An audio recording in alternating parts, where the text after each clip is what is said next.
Bonsoir à tous et à toutes. Merci d'être venus un vendredi soir pour assister à un débat sur un sujet à la fois historique, mais vous allez voir très contemporain, parce que nous ne recherchons pas ici à refaire l'histoire de la séparation tchécoslovaque il y a 20 ans, mais pour savoir qui est responsable, qui est coupable, quelles sont les causes, les tenants et les aboutissants. On y reviendra peut-être dans la discussion. Ce qui nous intéresse aujourd'hui, c'est de réfléchir qu'est-ce qui s'est passé, comment l'interpréter et qu'est-ce que ça nous dit sur l'Europe d'aujourd'hui. Et on ne peut pas ne pas évoquer, il y a 20 ans, le contexte dans lequel a eu lieu le divorce tchécoslovaque et l'interprétation qui en était donnée. À savoir que en 92, à la suite d'élections gagnées en Slovaquie par le parti nationaliste de Mečiar et Koníček par la droite libérale de Václav Klaus, les deux protagonistes se mirent d'accord en un temps record pour un divorce à l'amiable. D'où le titre de notre soirée, le divorce de velours. En gros, après la révolution de velours, vous avez aimé la révolution de velours, vous allez adorer le divorce de velours. Voilà, comme si l'un était le prolongement logique de l'autre, ce qui n'est pas du tout, ou pas nécessairement, le cas.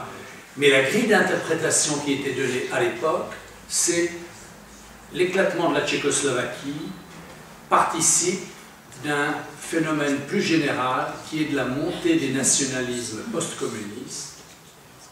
Adam Michnik avait dit à l'époque le nationalisme, stade suprême du communisme, et il pensait non seulement à Mečiar en Slovaquie, mais il pensait à Milošević, il pensait à Kravčuk en Ukraine, et à bien d'autres.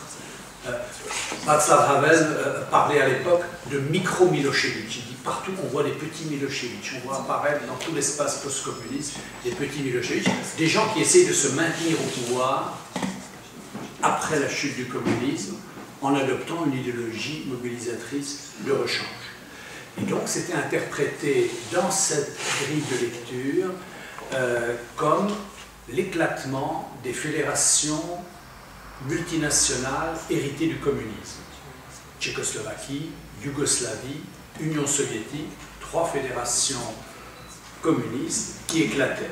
Et donc l'éclatement du communisme et des fédérations allaient de pair. Ça, c'était une première grille de lecture, et la seule interrogation était plutôt pourquoi était-ce violent en Yougoslavie et pacifique en Tchécoslovaquie. Et on pouvait soit invoquer la différence entre l'Europe centrale et les Balkans, la différence de tempérament, de culture politique, des choses pas forcément très convaincantes. Il y avait une explication, à mon avis, relativement simple, qui était il n'y avait pas, dans le cas tchécoslovaque, de contentieux sur les frontières, ni sur les minorités nationales.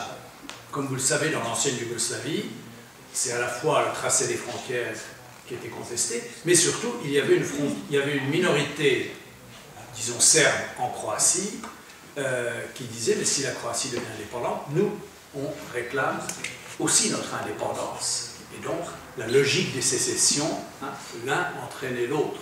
L'indépendance de la Croatie entraînait la sécession de la Republika Srpska en Croatie. Donc, vous n'avez ni contentieux de frontières, la frontière tchécoslovaque vieille de 1000 ans, entre le royaume de Bohême et la couronne de Saint-Étienne hongroise, pas de contentieux de minorité nationale, et Václav Havel n'était pas Milošević. Vous avez là, en gros, les principaux ingrédients de la non-violence et non la supériorité de la culture Europe centrale sur les barbares balkaniques. Mais disons, le divorce de velours avait attiré l'attention parce que justement on se disait, mais voilà, on peut donc se séparer sans qu'il y ait mort d'homme et sans que cela ne compromette à long terme l'intégration européenne. Les nationalistes flamands, les Québécois, toutes sortes de gens qui avaient des agendas politiques précis commençaient à s'intéresser au phénomène. Et c'est le deuxième point auquel je voulais en venir, c'est que la grille de lecture initiale, la séparation comme produit du post-communisme,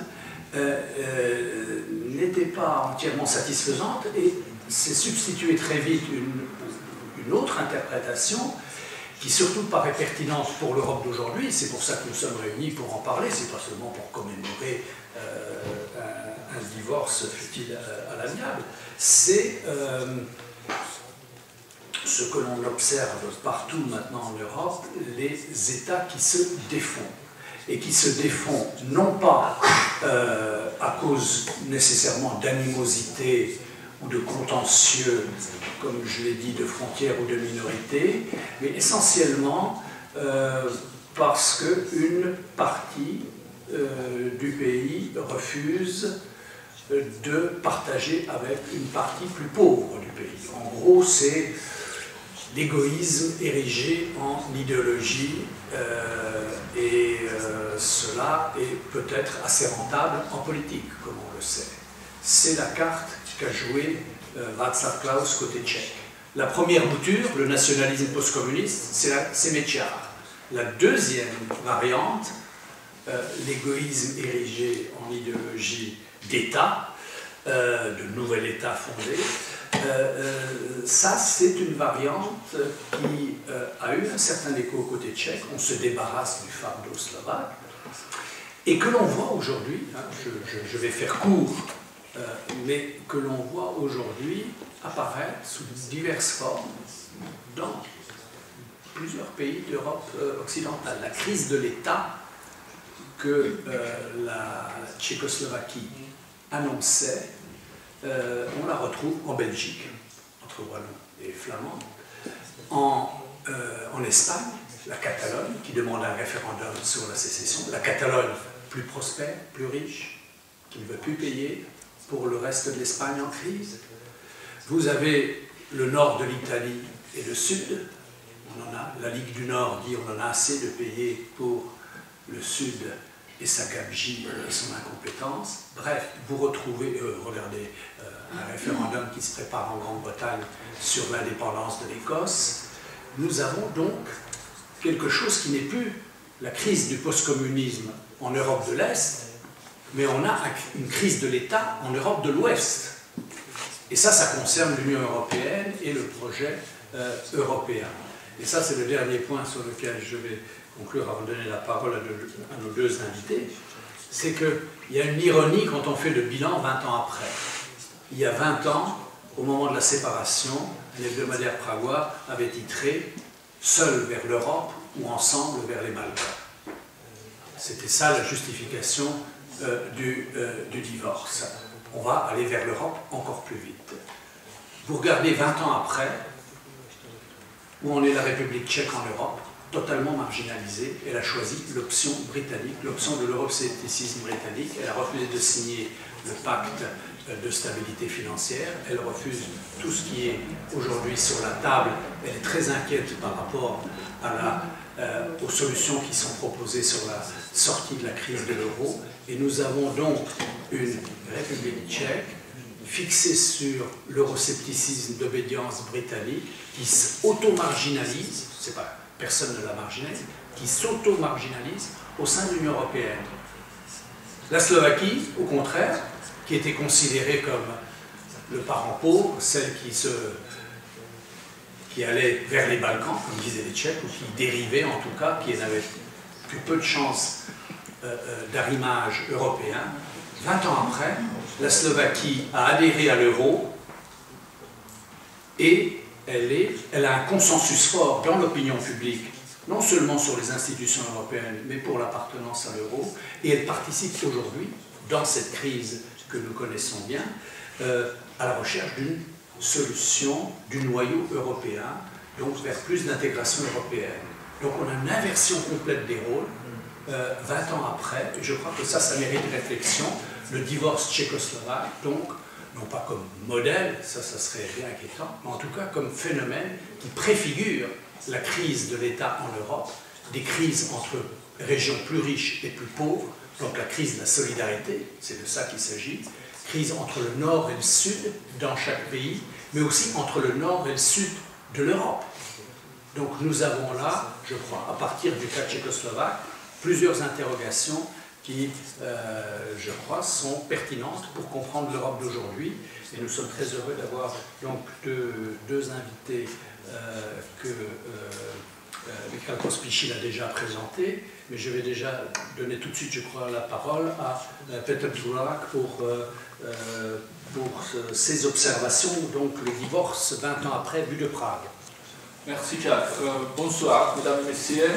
C'est un grand honneur et joie pour moi d'avoir la possibilité de parler ici sur la divorce, sur la Tchécoslovaquie et des conséquences des divorces.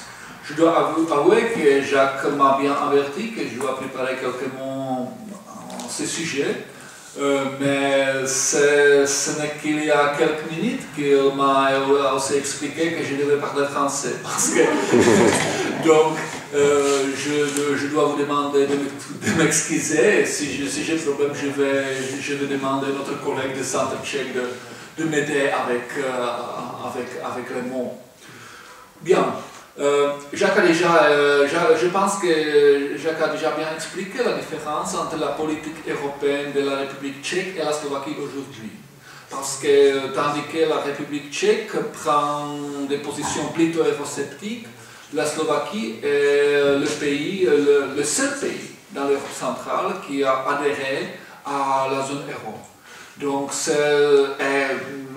qui soutient le projet d'intégration européenne. Je ne pense pas que ce soit facile à expliquer ces différences, mais quand même, je vais offrir une possible interprétation, une possible explication qui est liée avec les circonstances du divorce de velours. Et mon explication est liée avec l'idée de l'hybridité. Permettez-moi d'expliquer un peu cette idée. J'ai fait une recherche qui se portait sur le rôle de métaphore dans le discours politique tchécoslovaque des années 1991 et 1992. Donc, j'ai analysé les discours politiques de tous les politiciens importants de la République tchèque, de la Tchéquie et de la Slovaquie à ce temps-là pour analyser les métaphores qu'ils ont utilisées quand ils ont parlé de l'avenir de la Tchécoslovaquie. Métaphore et la politique. Donc c'est un thème qui peut-être n'apparaît pas comme évident, mais quand même, quand nous parlons de la politique, nous utilisons beaucoup de métaphores. Parce que c'est difficile de parler de la politique sans faire recours aux métaphores. Parce que les politiques, la politique est pleine de choses qui sont plutôt abstraites. Et nous avons besoin de quelque chose qui est plus tangible pour faire comprendre. Donc, quand nous parlons de la fin de la Tchécoslovaquie, on utilise la métaphore de divorce. Comme si l'État était un mariage, parce que ce sont des mariages qui sont divorcés. Et donc, il y a beaucoup de métaphores qui se réfèrent aux États. L'État est une entité politique qui est importante et on a besoin de métaphores pour faire comprendre ce qui se signifie en fait, qu'est-ce que ça veut dire l'État. Et les métaphores qui sont les plus influentes sont les métaphores qui utilisent l'image de bâtiments, de maisons ou de corps humains. Donc, quand on parle de l'État, on utilise souvent les métaphores des maisons, des bâtiments, des constructions, des fondements. Et ce qui est important parce que ça souligne une fonction importante d'État, et c'est la distinction entre l'intérieur et l'extérieur. Et c'est la distinction qui est importante pour chaque État parce que c'est lié avec la définition de la souveraineté nationale. Parce que l'État, c'est une construction qui peut garder l'intérieur contre l'extérieur. Donc, ce n'est pas un grand surpris quand nous voyons que la discussion sur la Tchécoslovaquie, sur l'avenir de la Tchécoslovaquie, a été informée, a été influencée par des métaphores de bâtiments, de maisons. À ce propos, on peut distinguer le discours fédéraliste. Donc, il y avait des gens qui ont voulu préserver l'État unique Tchécoslovaquie. Et ils ont utilisé la métaphore d'une maison. Donc, la Tchécoslovaquie, c'est une maison commune pour tout. C'était le discours de M. Havel, du président tchécoslovaque. À l'autre côté, il y avait un discours nationaliste qui était au début très rare, mais il y avait des gens qui ont parlé des maisons.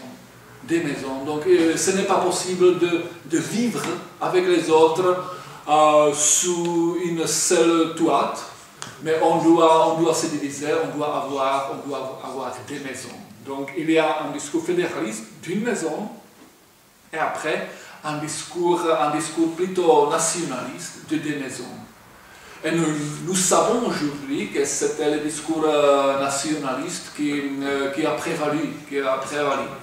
Mais quand même, il y avait beaucoup d'essais de trouver quelque chose entre les deux. Quelque chose que j'appelle hybride, qui n'était ni une maison, ni deux maisons. C'était une contribution ou l'invention du premier ministre tchèque à ce temps-là, M. Petr Pithard, qui il a essayé à sauver la Tchécoslovaquie, à sauver la fédération. Donc il a cherché une métaphore qui pourrait exprimer le programme politique qui serait acceptable à la fois pour les Tchèques et les Slovaques. Donc, il a inventé une métaphore de la maison duplex. La maison duplex, en tchèque, c'est dvojdomek. C'était quelque chose c'était une métaphore qui devait exprimer l'idée qu'il y a une maison, mais quand même, cette maison n'est pas totalement homogène. Toutes les nations ont la possibilité de participer et de développer ces identités sous une seule toile. Cette métaphore, ce qui est intéressant, c'est la réaction envers le premier ministre tchèque quand il a introduit cette métaphore. Parce que du côté tchèque, il a été ridiculisé. Donc, personne n'a pris sa métaphore sérieusement. Donc, on a dit que c'est quelque chose, c'est une invention pire et ce n'est pas vraiment raisonnable d'en discuter. Du côté slovaque, c'était différent parce que les Slovaques ont bienvenu ce geste, parce que c'était en fait un geste qui était fait du côté tchèque vers les Slovaques. Et les Slovaques ont bienvenu ce geste, mais quand même, le discours slovaque était plein de hybrides pareils. Ils n'ont pas parlé de maisons duplex, ils ont parlé de fédération de nations souveraines, ou de fédérations confédératives, ou fédérations confédératives. Donc c'était dans ce domaine, la métaphore de maison duplex a bien exprimé le courant majeur de la pensée slovaque. Mais comme j'ai déjà dit, la métaphore a été rejetée Et après les élections de 1992, c'était la droite tchèque néolibérale qui a gagné dans la République tchèque et la gauche populiste en Slovaquie qui a gagné les élections. Et pour la droite tchèque néolibérale, la métaphore de la maison duplex n'était pas acceptable. Pour elle, la métaphore qu'ils ont utilisée en pensant de l'avenir tchécoslovaque, c'était la métaphore d'une seule maison. C'était la première priorité, la seule maison. Et la deuxième priorité pour la droite tchèque, c'était toujours des maisons. Ou bien une maison, ou bien des maisons. Et ils ont rejeté l'idée d'une maison duplex ou quelque chose comme ça. Si nous observons le côté slovaque, c'était la première priorité pour la représentation slovaque, c'était la maison duplex. Parce que M. Mečiar n'a pas voulu diviser un État. Ce n'était pas son programme. Il a voulu une fédération qui était plus décentralisée que l'État de 1992. La deuxième option du côté slovaque, c'était des États, donc des maisons. Donc, ou bien une maison duplex, ou bien des maisons. Donc, mais ils n'ont pas voulu considérer l'option d'une maison. Donc, quand vous voyez ces deux représentations, la droite tchèque et la gauche slovaque, la meilleure solution pour la République tchèque était la pire solution pour la côté slovaque et vice-versa. Donc, le compromis, la solution qui a été trouvée, c'était la division, donc des maisons. Je pense que cette expérience historique est importante pour aujourd'hui, parce que quand nous parlons de l'Union européenne, de la construction européenne, nous utilisons les mots qui expriment la même hybridité. Nous parlons de la fédération d'États souverains. Donc, nous essayons d'exprimer le besoin de la centralisation de l'Europe forte d'un côté, et à la fois le besoin de souveraineté, de l'autonomie nationale d'autre côté. Donc nous utilisons les mots qui ont été utilisés par les Slovaques et par le monsieur Pithart au début des années 90 sont très pareils aux mots qui sont utilisés aujourd'hui dans le débat sur l'avenir de l'Union européenne. Ce que je trouve intéressant, parce que aujourd'hui, quand nous avons parlé de la position tchèque envers l'Union européenne, cette position aujourd'hui est définie par la droite néolibérale.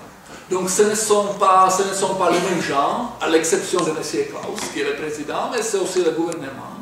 Donc c'est la droite néolibérale qui était vraiment sceptique à propos de toute l'hybridité au début des années 90. Donc cette même droite néolibérale est aujourd'hui sceptique à propos de la construction européenne, parce que c'est la même hybridité. C'est ni une maison ni plusieurs maisons, c'est quelque chose entre les deux, pas vraiment deux, parce qu'il y a beaucoup d'États, mais c'est quelque chose qui est difficile à comprendre pour la droite néolibérale. Tandis qu'au côté slovaque, cette idée d'hybridité est vraiment naturelle, parce que c'est quelque chose que c'était la priorité, la vraie priorité de la représentation slovaque au début des années 90.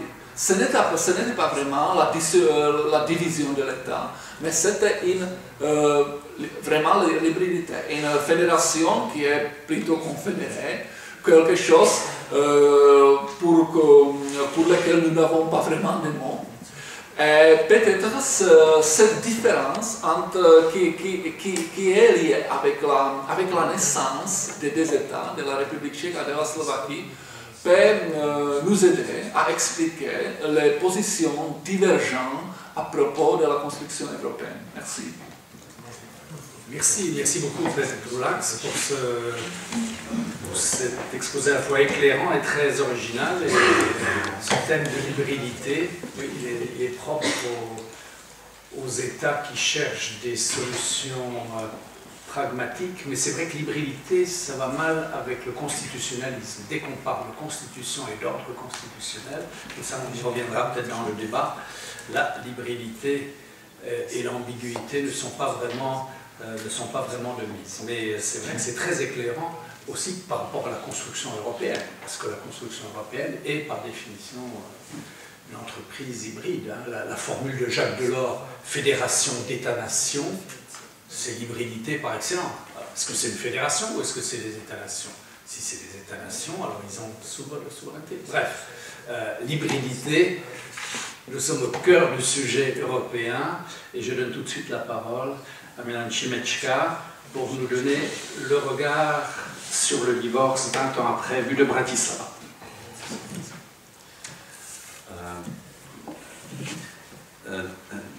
Dobrý večer, já se omlouvám, že neumím francouzsky. Je mi to hrozně líto, ale prostě nedá se nic dělat. Takže budu mít tady naštěstí skvělého tlumočníka. Non. Bonsoir, je m'excuse, je ne parle pas français, je vais donc avoir recours à un interprète. Excellent.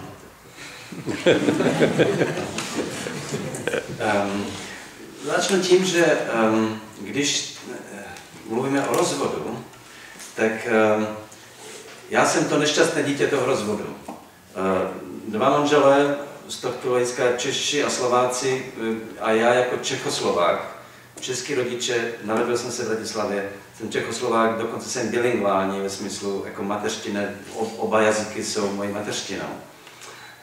Tak jsem úplně klasické dítě nešťastného, v tomto případě řečeno sametového, já říkám škaredého rozvodu.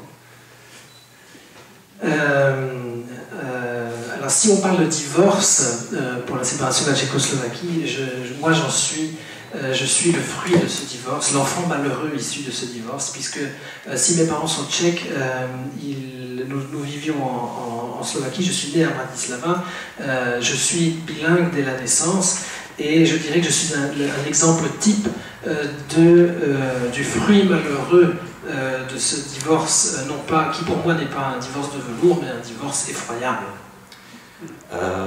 Nicméně má to prozatím dobrý konec. Všichni se shodnou, Češi i Slováci, že ten rozvod vlastně dopadl velmi dobře. A dokonce co se mě týče, to nedopadlo špatně, protože jsem dostal dobrého poručníka a tím je Evropská unie. Z tohoto hlediska se zdá, že všechno je v pořádku. Nicméně, já se přece vrátím trochu do minulosti a popíšu trochu škaredost toho rozvodu, které má něco dočinění prostě s tím, jak dnes čemu čelí Evropská unie. Les choses ont finalement bien tourné pour moi.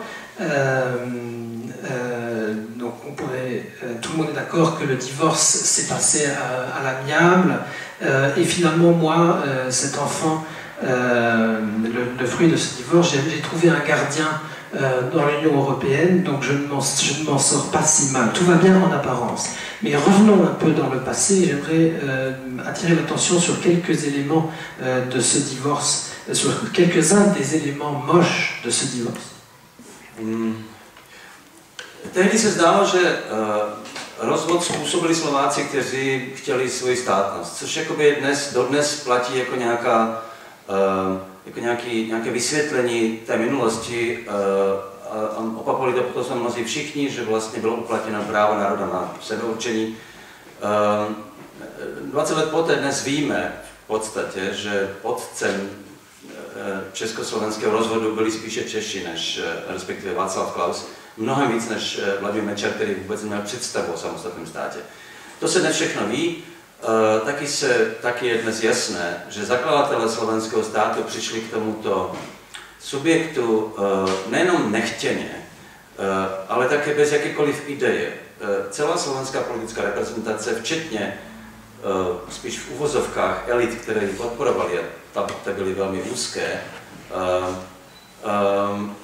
neexistovala vůbec žádná představa o samostatném státě, ani do té doby neexistoval vůbec žádný traktát, ani jediná esej, ani jediná analýza toho, co by slovenský stát jako takový měl být, ani se o tom nikdy jako v slovenské historii neuvažovalo. Il y a longtemps existé cette idée que c'était principalement les Slovaques qui voulaient leur propre État sous ce principe de l'autodétermination des nations. On sait bien sûr 20 ans après que c'était plutôt les Tchèques qui ont souhaité cette séparation, et notamment Klaus, bien plus que les Slovaques, bien plus que Mečiar. Les fondateurs de l'État autonome slovaque, non seulement c'était pour eux un projet non voulu, mais en plus ce n'était pas à proprement parler d'un projet. Ils n'avaient pas de projet construit. La représentation politique de l'époque, y compris ces élites, fort peu nombreuses, il faut le dire, ne savaient pas qu'est-ce que cet État devrait être. Il n'y avait pas d'essai, pas de réflexion, pas d'analyse à ce sujet en Slovaquie. Pamatuju si, že 31. teda na Silvestra v roce 1992, když vznikal slovenský stát, Slovenská republika, na Silvestra bylo plno, náměstí bylo plné, ale spíš lidi, kteří oslavovali Silvestra, možná než slovenský stát. Nicméně, byly tam skupiny lidí, kteří, a byla tam jedna skupina lidí tam měla kolébku, dřevěnou kolébku, slovenskou tradiční kolébku, a v tom byla panenka. A to byl slovenský stát. Tancovali kolem toho, pili prostě šampanské a to bylo v jistém smyslu, to bylo přesně jakoby obraz symbolický, metafora toho. Bylo to dítě, o kterém vůbec nikdo nevěděl, co bude, jak vyroste a jaký má životní plán. Sudičky byly ožralové, které prostě stály kolem. Le 31 décembre 1992, au moment où l'État slovaque naît, les places publiques étaient pleines, bien sûr, en Slovaquie, mais probablement plus de personnes fêtant la Saint-Sylvestre que de personnes fêtant la création de l'État slovaque. Je me souviens d'un groupe de gens rassemblés autour d'un berceau traditionnel slovaque, avec dedans une poupée représentant l'enfant qui venait de naître, l'État slovaque. Et les gens dansaient autour, buvaient du champagne. Je crois que c'est une métaphore assez forte de cet enfant dont nul ne sait l'avenir et qui a pour je savais ça, qui a pour parc des ivrognes. Oni nebyli šampanské. Tak, možná byli Slovíci teda. Slovenský stát tím pádem, slovenská společnost jako taková, se odstala prostě v situaci, kde najednou ten stát z ničeho nič, poprvé v historii, kromě slovenského státu za druhé světové války, ale to bylo pod garancemi Hitlera, zůstalo jakoby nahé před světem. A muselo se vyrovnat s tíhou existence, kterou provázela v prvních letech hluboká společenská paranoia, která rozdělila společnost ve dví. Jedna ta, která byla proti rozdělení Československa právě protože se bála toho, že ten slovenský stát, že se ho ujme Mečiar a že ten stát bude především nedemokratický, což se posléze potvrdilo.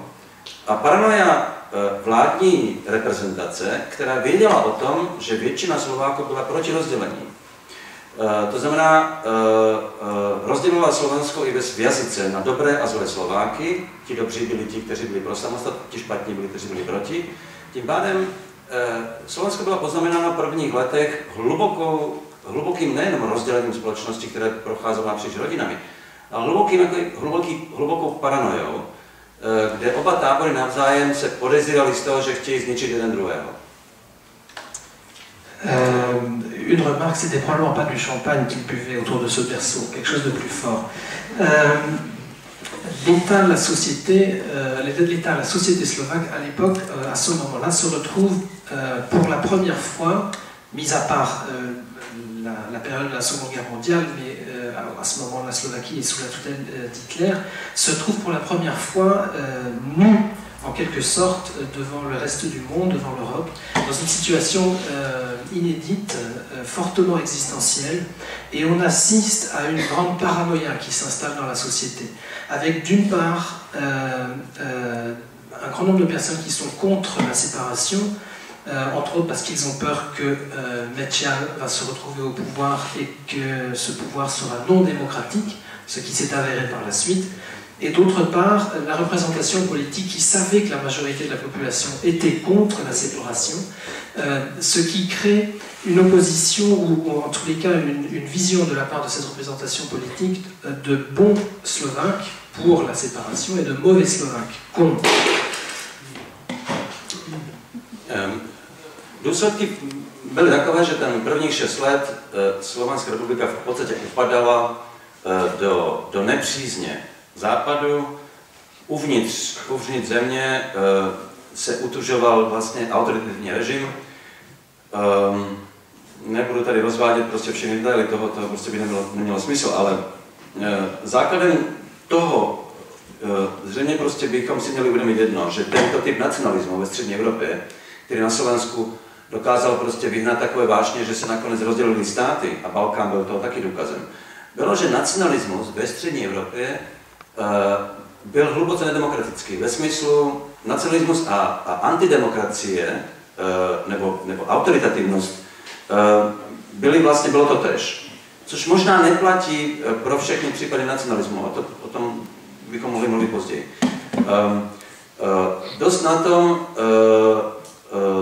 způsob, jakým se tehdy Vladimír Mečiar a celá tato reprezentace pokoušela ovládnout společnost,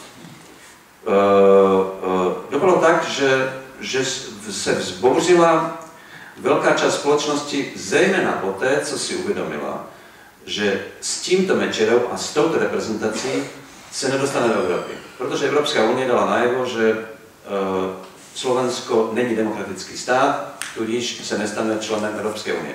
To bylo pro Slováky naprosto základní poznání toho, že tento typ státu, pokud ho nezmění jeho vnitřní charakter, zůstane takzvaně na východě. A to bylo pro Slováky klíčové poznání, které je aktivovalo prostě ke vzpouře. La conséquence, c'est qu'au cours des premières 6 années de cette Slovaquie, le pays est mal vu en Occident. Il règne un régime autoritaire, je ne vais pas rentrer dans les détails, c'est relativement connu.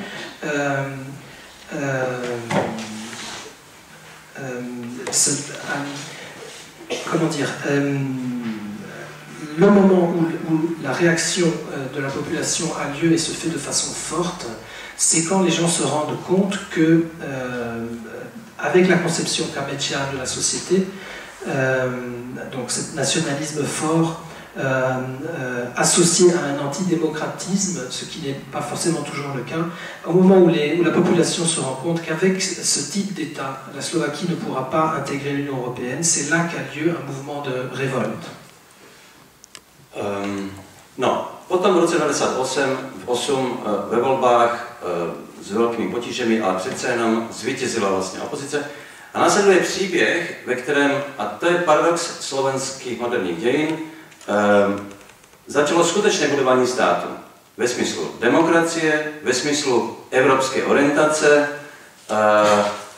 a paradox toho je, že stát, který původně vznikl bez ideje, zrozen z nacionalismu, ale bez základních ideí o tom, jak má vypadat, převzali tento stát a jeho budování lidé, kteří vlastně byli proti jeho vzniku. To je paradox, který má svoje specifika možná, ale pokud vnímáme nacionalismus jako antidemokratický, v tomto smyslu, pokud má tuto tendenci, tak potom je logické, že vlastně se museli ujmout demokratického státu ti, kteří byli prostě proti nacionalismu. Nicméně tento příběh skončil vlastně velkým úspěchem Slovenska, ale které vstoupilo do Evropské unie, dokonce vstoupilo do eurozóny, přijalo euro.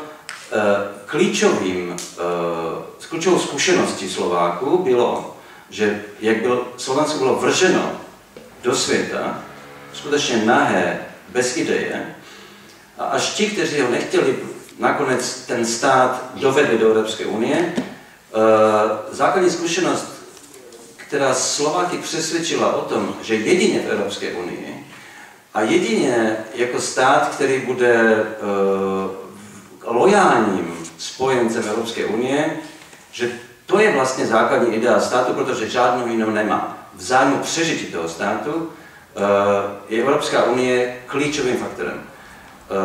To je to, co se v Česku nestalo.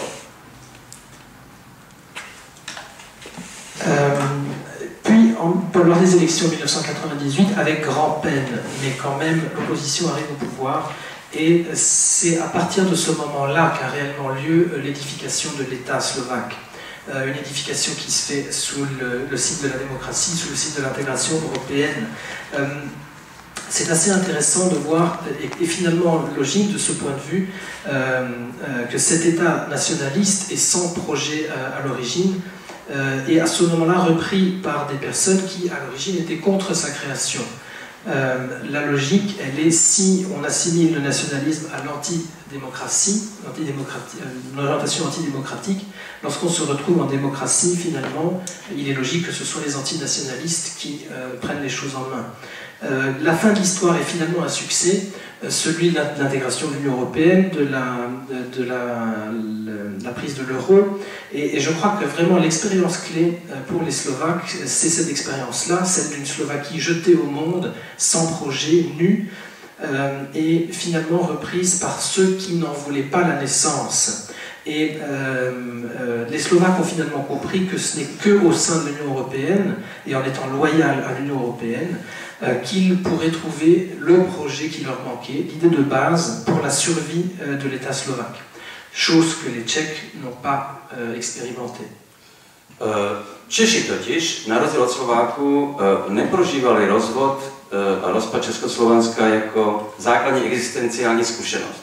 Pro Slováky to bylo opravdu vržení do studené vody, do chladného světa, prostě, který je nepřátelský. Češi si ani neuvědomili, že se změnil stát. Pro ně zůstalo Československo kontinuitou, akorát bez přívlastku slovenský.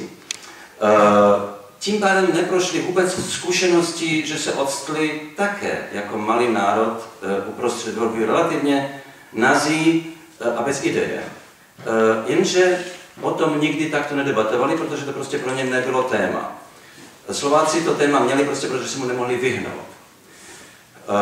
To je důvod, pro který si myslím, že Češi na rozdíl od Slováků nestrávili rozvod a rozdělení Československa a dnes, řekl bych, že až dnes to začínají zjišťovat prezidentské volby, ve kterých se nacionalismus objevil jako přeskopírák slovanského typu, protože se Slováci nedělili na dobré a špatné Čechy. Na Slovensku jsme měli v roce 1992, byli špatní a dobří Slováci, prostě takto to fungovalo. Češi prožívají tento jev dnes a jsou tím šokováni, a je to podle mého názoru prostě dáno tím, že vůbec nepochopili, že rozpad Československa je hluboce zasáhl. Jak v psychologii už to tak bývá, prostě bylo to vytěsnění problému. Chez les Tchèques, c'est très différent, bien sûr. Pour eux, la séparation ou le divorce tchécoslovaque n'était pas un phénomène ou un problème existentiel. Les Slovaques, eux, se sont retrouvés jetés dans de l'eau froide, dans un monde qui leur était hostile. Les Tchèques n'en ont pas du tout pris conscience. Ils ont eu l'impression d'être toujours dans le même pays, mais juste sans la Slovaquie. Alors que eux aussi se retrouvaient nus et sans projet. Mais ils n'en étaient juste pas conscients.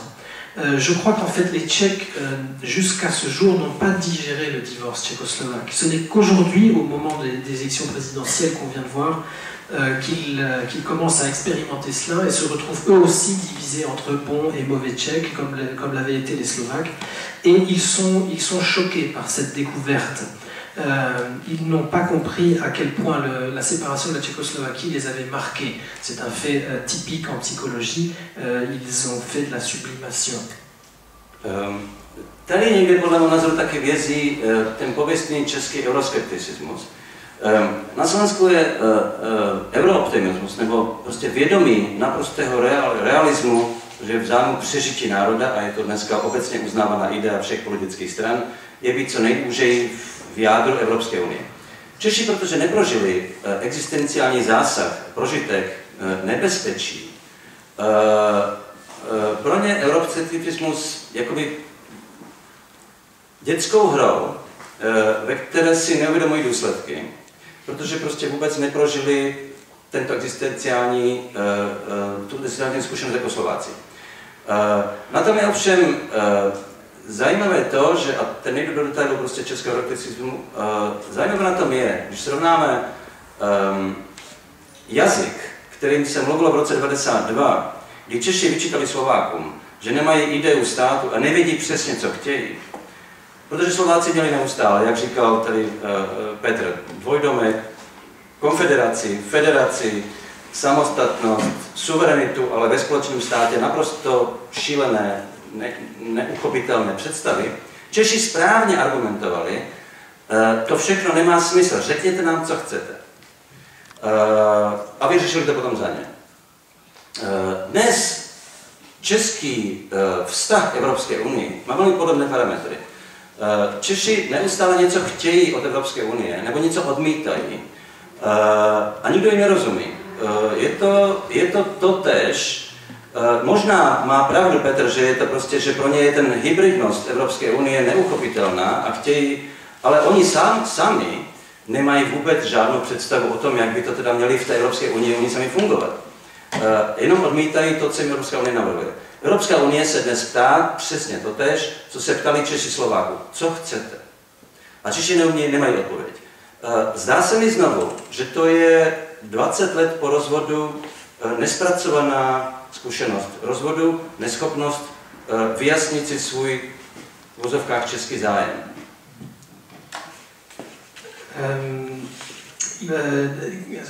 Deux mots sur l'euroscepticisme, ce fameux euroscepticisme tchèque.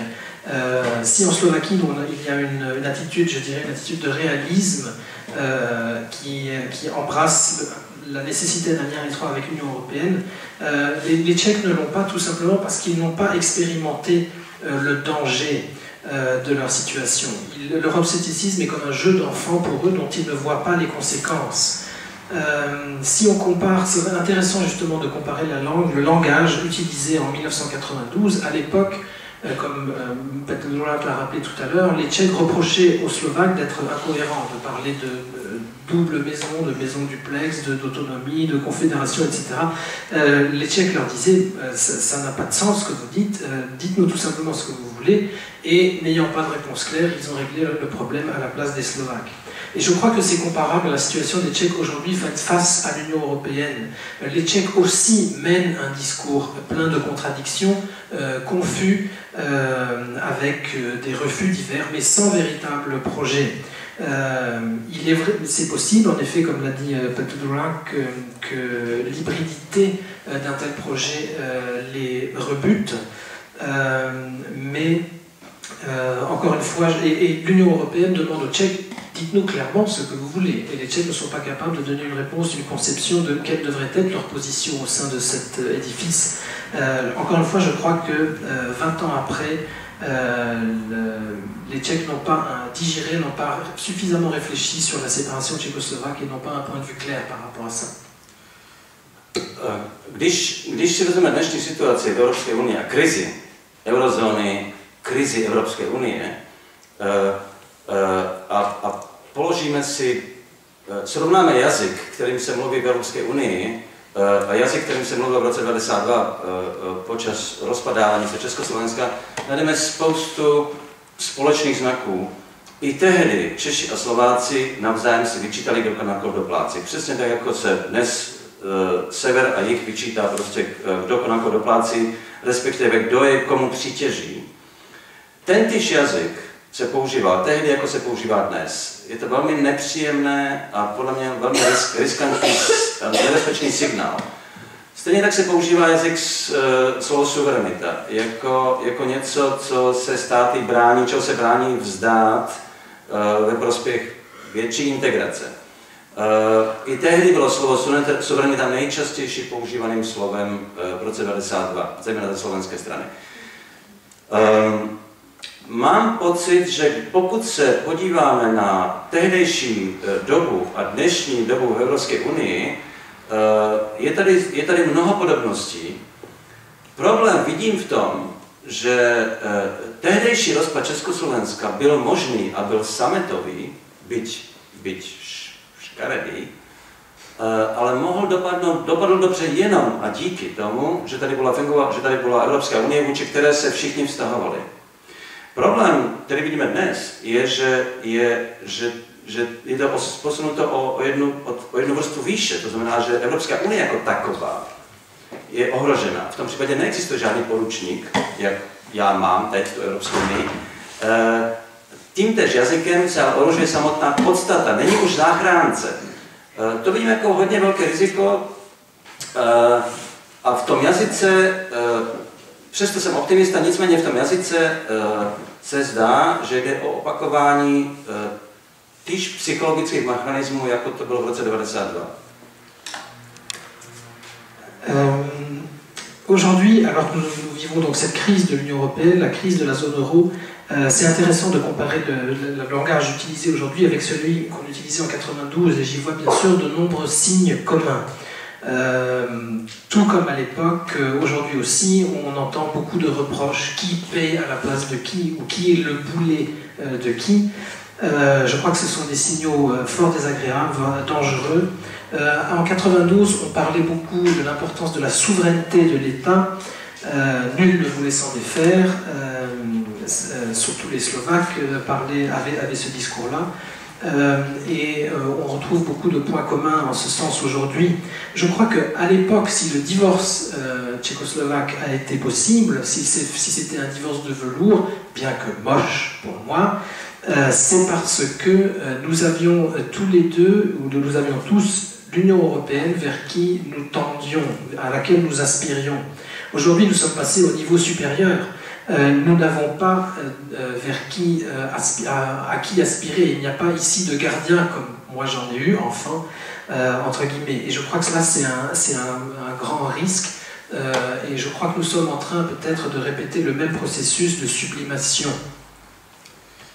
Pamatuji si jako v roce 1989, když po revoluci západní Evropa vzhlížela ke střední Evropě a zejména postkomunistickým zemím, ale hlavně ke střední Evropě, s tím, že my ze střední Evropy z naší zkušenosti s nesvobodou pomůžeme Západu najít opět jeho ducha.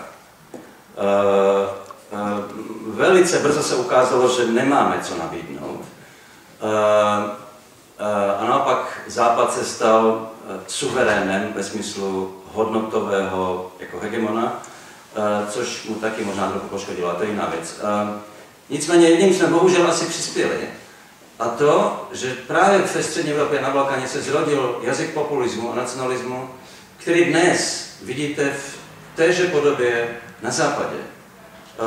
Netvrdím, že to naučili od nás, nicméně tady a zvláště v Československu se ten jazyk začal používat velice rychle a brzo. Tady se zavedly první pojmy, jako je suverenita a tak dále, minimálně teda po mnoha desetiletích, kdy tento pojem jako nebyl tak často vyslován. Z tohoto hlediska se obávám, že jsme nepřispěli příliš k budoucnosti Evropy ani tím rozvodem samotným. A bych byl velmi opatrný. Myslím, že bylo už na čase uvažovat prostě a změnit ten pojem summitový rozvod jako model pro budoucnost a začít o tom uvažovat teda, že to teda žádným modelem pro budoucnost už vůbec Evropské unie není. Après 1989, après la chute des régimes communistes, après la révolution, l'Europe regardait vers l'Europe centrale pour voir ce que nous aurions à amener. Bien sûr, notre attitude, c'était qu'avec notre expérience de la non-liberté, nous allions rendre à l'Europe son esprit. Cela n'a bien sûr pas eu lieu. Il s'est avéré que nous n'avions rien à apporter. Et par conséquent, les attitudes de l'Europe occidentale sont finalement devenues majoritaires, une espèce d'hégémonie, ce qui a nui aussi bien sûr à l'Europe occidentale, mais ça c'est un autre problème. Et je crois que ces tendances nationalistes, populistes, venus de l'Est, nous les retrouvons aujourd'hui à l'Ouest. Je ne dis pas que l'Ouest s'en est inspiré directement, mais il est vrai que c'est chez nous que ça a commencé à l'époque. Et je dirais que nous n'avons pas contribué, que nous n'avons contribué en rien au développement de l'Union européenne, et qu'il est important de cesser de parler de ce divorce de velours comme d'un modèle. Jacques tady citoval ve svém úvodním příspěvku titulek týdeníku Respekt z roku 92, kdy po volbách v roce 92, a ten titulek zněl doslova dvě civilizace, sami do Evropy nebo společně na Balkán. Míněno Češi, pochopitelně. Já jsem potom byl šéfredaktorem Respektu 15 let poté a mluvil jsem s přáteli teda o tom, jak to mysleli. Omlouvali se mi. Ten titulek dnes, na tom můžete vidět, jak jsou dějiny nevyzpytatelné. Podle mého názoru je dnes Slovensko mnohem blíže Evropě, než je Česko, ve smyslu jeho spojení s Evropou a s evropskou ideou. Na základě zkušeností, které nebyly příjemné, nicméně to zvládlo, doufáme, že nadlouho. A Češi mají dnes opravdový problém. Dá se říct jenom jedno, nejsme schopni předvídat, co se stane, a Češi mají před sebou dlouhou cestu.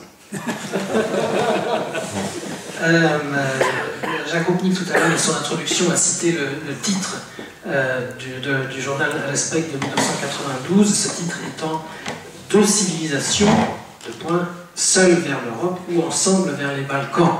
Donc c'était là une attitude des Tchèques. Je suis devenu moi rédacteur en chef de cette même revue 15 ans plus tard. J'ai demandé à mes collègues qu'est-ce qu'ils pensaient par là. Ils m'ont présenté leurs excuses. Il est vrai que l'histoire est imprévisible. Paradoxalement, ou en apparence, paradoxalement, la Slovaquie est aujourd'hui bien plus proche de l'Union européenne, ce qui est le fruit de son expérience, une expérience douloureuse, mais espérons-le surmonter pour longtemps. Ce n'est pas le cas des Tchèques. Nul ne sait bien sûr ce que l'histoire nous prépare, mais je crois que les Tchèques ont un long chemin devant eux. Bien, merci beaucoup à tous les deux là, pour cette réflexion très personnelle, très intéressante, très originale sur le divorce. C'est exactement ce que j'espérais, c'est qu'on n'ait pas le retour en arrière, qui a fait quoi, qui est responsable de quoi, mais vraiment une réflexion sur la signification profonde de ces événements. On a du temps pour la discussion, donc ceux qui veulent poser des questions, voilà, c'est le moment. Oui, monsieur. D'abord, vous avez oublié que concernant l'euro, il y a un autre pays qui a eu l'euro, c'est la Slovénie, qui est d'Europe centrale. Vous avez complètement oublié. Nous parlions de la Tchécoslovaquie. Non, mais vous avez dit dans l'Europe centrale, c'était uniquement la Slovaquie, mais la Slovénie aussi. Il aurait fallu dire aussi que Mečiar était un fidèle serviteur du KGB. KGB, c'est KGB, on dit KGB. Et d'autre part, en parlant des Tchèques, il y a un problème que vous n'avez pas peut-être soulevé. C'est les Tchèques, comme les Polonais, c'est les plus anglophiles des gens d'Europe centrale, attachés à cause de l'histoire, ce qui s'est passé pendant la Deuxième Guerre mondiale, ou même avant. Et ça, on n'enlèvera pas. Il y a d'autres pays. Maintenant, vous n'avez pas parlé aussi que dans différents pays de l'Europe, commençant par la Finlande, le Danemark, la Suède, enfin, je peux compter même en France, un tiers de la population est eurosceptique, pas seulement chez les Tchèques, un peu partout en Europe, et en Allemagne, n'en parlons pas, ils en ont assez de pays. Regardez les problèmes de Mme Merkel qu'elle a, justement, à cause de ça, les eurosceptiques. Maintenant, il y a une très bonne étude qui est sortie dans le FT. FT, c'est Financial Times. Et au mois de décembre, il disait, si le Royaume-Uni quittait l'Europe, quels seraient les autres pays, parce qu'elle ne sera pas toute seule. Alors il disait l'Irlande, Malte, qui est une ancienne colonie britannique, Chypre, et certains pays scandinaves, y compris la Suède, Danemark, la Finlande, qui se préparaient à ce moment-là une fédération nordique. Et l'Allemagne se retrouvait totalement les mains libres en Europe centrale et en Europe avec les Russes. Et la France, est-ce qu'elle est restée? La victoire. Merci. Bien, bon, ça c'était plutôt une confession un commentaire plutôt qu'une question. Je ne sais pas si quelqu'un souhaite y répondre. Sinon, le fait que nous n'ayons pas abordé tous les sujets, qu'il y ait beaucoup de sujets que nous ayons oubliés, j'en conviens très, très volontiers. Je ne suis pas du tout... Alors ça sera un autre débat, mais ce n'est pas sur la Tchécoslovaquie. Je ne suis pas du tout d'accord avec vous que si les Anglais votaient pour sortir de l'Union européenne, qu'ils seraient suivis par tous les pays que vous avez mentionnés. Ça, c'est des élucubrations du Financial Times, mais on n'est pas du tout obligé de les suivre. Personne dans les pays que vous avez mentionnés. J'imagine pas une seconde l'Irlande qui fait partie de l'euro et qui a obtenu un sauvetage miraculeux de la part des pays de l'euro, qui coûte cher aux contribuables allemands, français et à tous les autres, que l'Irlande ait décidé maintenant de vouloir sortir de l'euro. Mais parenthèse refermée, c'est pas notre sujet. Aujourd'hui, y a-t-il d'autres questions sur la réflexion qu'inspire le divorce tchécoslave? Vous avez un micro.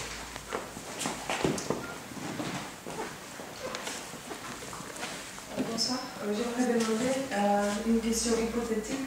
Donc, si la Tchécoslovaquie existait encore, quel serait son chemin vers l'Union européenne? Est-ce que ce serait plus rapide ou différent ou le même?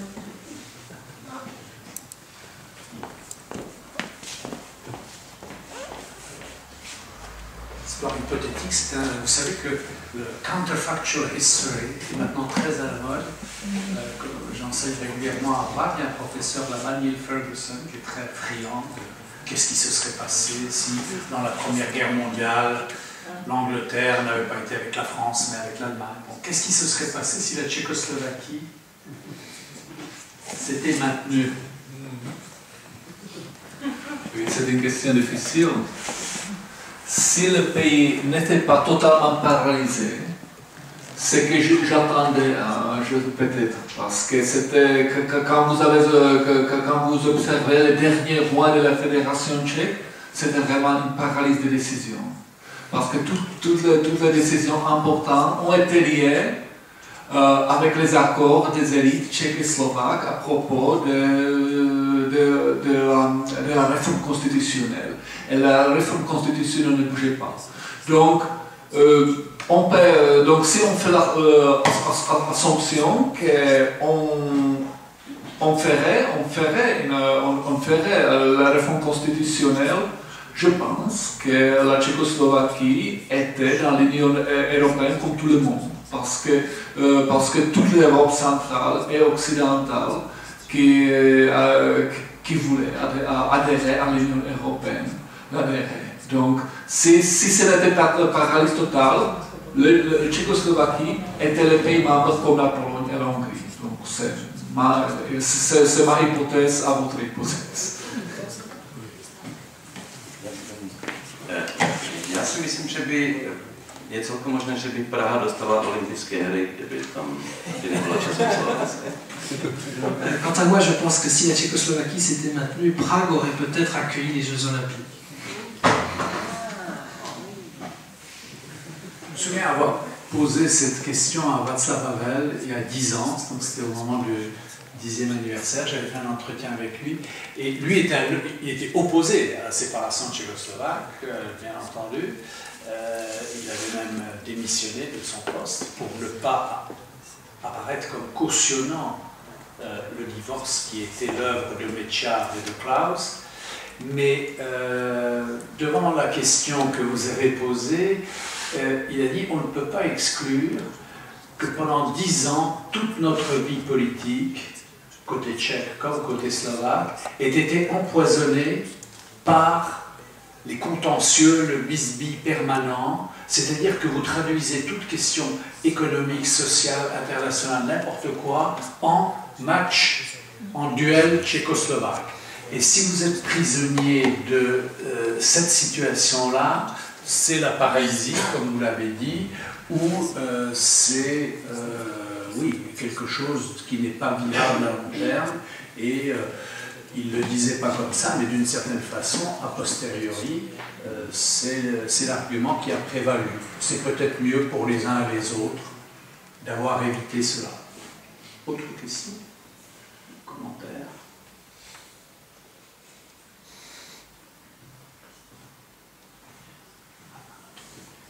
s'est lancé dans la spéculation sur qu'est-ce qui se serait passé si on n'avait pas eu...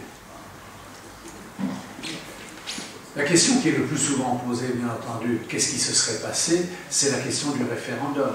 Les gens disent, ce divorce a eu lieu par un arrangement entre les élites politiques tchèques et slovaques, mais il n'y a pas eu de référendum, il n'y a pas eu donc de consentement populaire. Au contraire, les sondages d'opinion donnaient une majorité assez nette, plus de 60% au maintien de l'État tchécoslovaque. Et bien entendu, donc la question qu'on peut se poser, qu'est-ce qui se serait passé? C'est la question qui intéresserait peut-être M. Cameron, voilà, ou tous ceux qui jouent avec les configurations de ce type-là. Qu'est-ce qui se serait passé s'il y avait eu un référendum? Je peux dire que du côté tchèque, presque certainement, il y aurait eu une majorité pour maintenir la Tchécoslovaquie. Il est fort probable que ce soit le cas aussi en Slovaquie. À ce moment-là, les deux protagonistes vainqueurs des élections de juin 92 et qui ont mené à bien ou à mal ce divorce auraient été dans une posture très inconfortable. Enfin, ça aussi, c'est de la politique fiction ou de l'histoire fiction, et on n'est pas là pour faire de tels exercices, comme je viens de dire. To je, nicméně byli by zavázáni referendem, ale to je moje samozřejmě jenom taková teorie, kterou nemám jak dokázat, ale to, že nebylo referendum v roce 1992, a ta situace tehdy byla taková, že když pamětníci vědí, prostě dva politici si sedli na zahradě, tu Pentamově vila, slavný snímek, ve kterém se rozhodli, že rozdělí republiku, bez toho, aby si zeptali ten národu, co si o to myslí. Podle mého názoru, tehdy vzniklo to, čeho důsledky prožíváme dodnes v obou zemích, protože politici tehdy pochopili svoji obrovskou moc. A pochopili, že se nemusí bát občanů. Tam je podle mého názoru zdroj dnešní korupce v Česku i na Slovensku a moc politických stran, která se propojila s biznesem. Ten objev, to prozření, že prostě si nemusíte ptát lidí a můžete si dělat, co chcete, to se podle mě stalo tehdy, v tom okamžiku toho rozdělení, které nemělo žádné následky od občanů. Prostě občané to prostě na to přistoupili. Podle mě politici tehdy, po 2 letech, jakoby váhání demokratického budování různé, pochopili, že mají neomezenou moc. Bien sûr, les deux protagonistes auraient été dans une mauvaise posture, mais auraient été obligés par le référendum. Moi j'ai une autre vision. Ce moment en 92 où ces deux politiciens s'assiedent face à face dans le jardin de la Villa Tugendhat et décident de cette séparation sans tenir compte de l'opinion de la population, je crois que c'est un moment clé. C'est le moment où les politiciens, après 2 ans d'hésitation, de tâtonnement, prennent conscience de l'énorme pouvoir qu'ils ont et cessent d'avoir peur de l'opinion.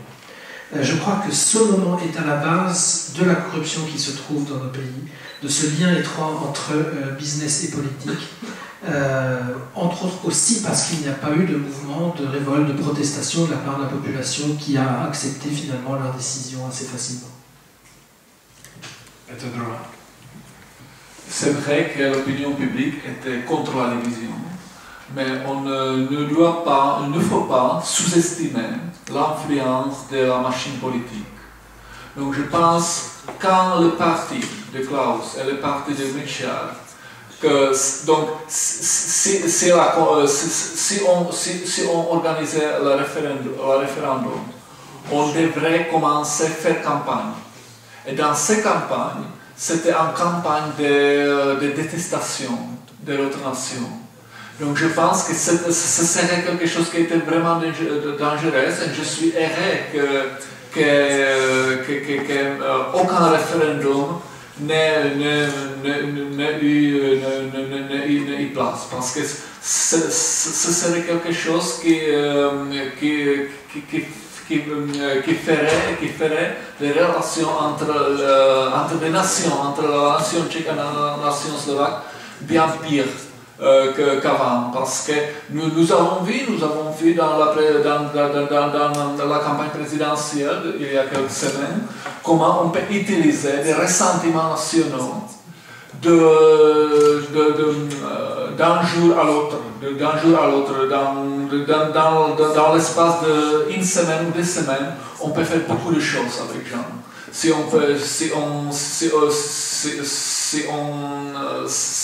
on commence avec la campagne de détestation et de haine.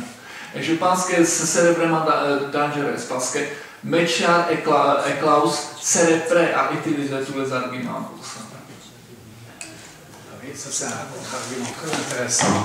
Est-ce qu'on peut soumettre au référendum une question sérieuse? Voulez-vous maintenir telle ou telle autre construction étatique? Mais en fait, le vrai enjeu du référendum, ce serait de mobiliser le ressentiment contre l'autre nation. Et dès que les émotions, et non pas l'argument rationnel, prévaut dans un tel débat, vous avez une issue incertaine et même probablement négative. Donc là, c'est un aspect très intéressant qui rend les procédures de divorce extrêmement difficiles. Parce que donc, si on n'aime pas les arrangements entre politiciens dans le jardin d'une villa, fut-elle magnifique, la villa Tugendhat, et si on se méfie du Vox Populi, on est assez gêné. Qu'est-ce qui nous reste comme procédure de divorce? Il y a la méthode suisse. Vous savez, quand le canton de Jura a divorcé du canton de Berne. Et là, vous avez un modèle de séparation, mais qui s'est fait alors par un vote de chaque commune. D'abord une négociation très longue entre juristes, entre représentants politiques, etc. Et ensuite vote dans chacun des villages, des petites villes concernées pour voir où pouvait passer la frontière entre les 2 cantons. Et c'est le modèle suisse, mais il n'est pas donné à tout le monde de savoir l'imiter. Voilà, c'est aussi le résultat d'une culture politique suisse où se mélange la démocratie directe et une culture juridique, une culture de négociation aussi, voilà, qui permet de séparer un canton d'un autre. Voilà, ça c'est le seul modèle que je connaisse de ce type-là. Tous les autres me paraissent très risqués. On s'imagine que flamand et wallon, ce serait facile. Ça n'aura pas lieu, à mon avis, à cause de Bruxelles. Parce que Bruxelles est une ville francophone à 90%, et que les Flamands ne quitteront pas la Belgique sans Bruxelles. Donc, je crois que la Belgique a encore de beaux jours devant elle. La Catalogne, ça serait beaucoup plus inquiétant, parce qu'à ce moment-là, vous faites le référendum seulement en Catalogne. Et le reste de l'Espagne. Si on fait le référendum dans toute l'Espagne, le reste de l'Espagne votera contre l'indépendance, la Catalogne votera peut-être, c'est pas sûr, pour. Et à ce moment-là, le référendum vous avance à quoi? Vous avez toujours une situation insoluble. Et donc, se méfier du référendum et des usages et abus du référendum, c'est une observation très intéressante. Peut-être une dernière question, s'il y en a. Oui, madame. Je ne sais pas si je vais avoir une voix assez forte, non. En fait, moi je voulais revenir sur le parallèle avec les Balkans, qui m'a inspiré une question sur le rôle des États voisins. Parce qu'en fait, vous parlez uniquement de la Tchéquie, les Tchèques par rapport aux Slovaques, etc.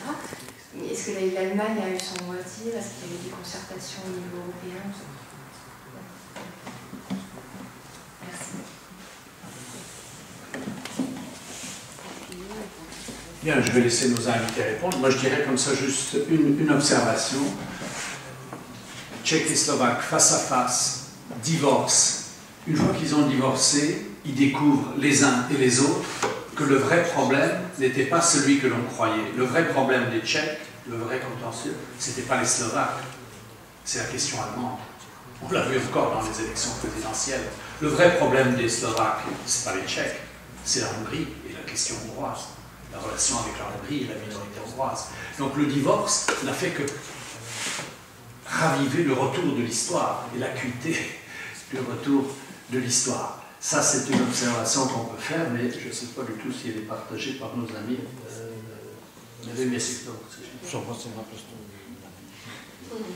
Il est d'accord. Comme ça, nous avançons pas pour débattre.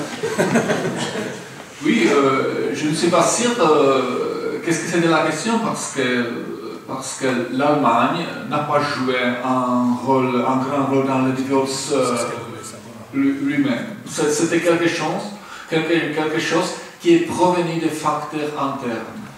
Donc, comme ça a été déjà dit, je pense que la perspective européenne, c'était quelque chose qui a aidé à faire la divorce de façon civilisée, de façon de paix.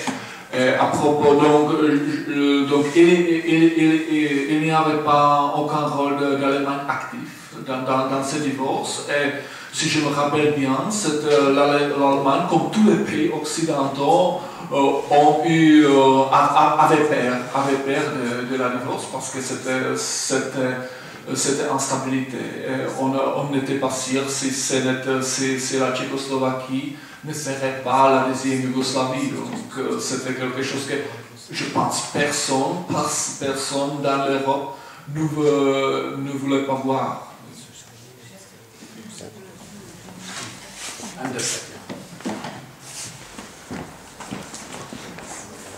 Moi, j'aurais aimé savoir ce que M. Droudak pense de l'analyse de Martin Simečka, ce qu'il a dit sur le rapport des Tchèques à l'Europe, à leur idée nationale.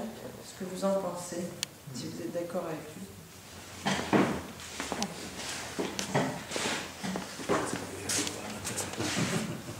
Oui, je suis d'accord à propos de la question de la proximité de l'Europe. Je viens de rédiger un article pour un revue slovaque où je conclus en disant qu'aujourd'hui, Bratislava est plus à l'ouest que Prague. Donc oui, il y a un chemin devant nous. Et, on peut s'attendre qu'avec un président qui ne sera pas tellement eurosceptique comme M. Klaus,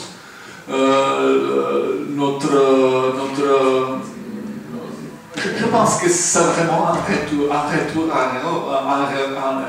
l'Europe. Le retour à l'Europe sera plus facile, mais quand même, ce qui est une grande question aujourd'hui, c'est l'avenir de la construction européenne elle-même. C'est quelque chose que fait beaucoup de choses plus difficiles qu'autrefois, parce que quand nous avions des problèmes à résoudre dans les années 90, c'était vraiment facile, parce que nous regardons l'expérience de l'Union européenne, de l'Europe occidentale, et nous avons pu transférer ça dans la République tchèque. Mais aujourd'hui, nous observons l'Europe qui est défiée par de grands problèmes. Et c'est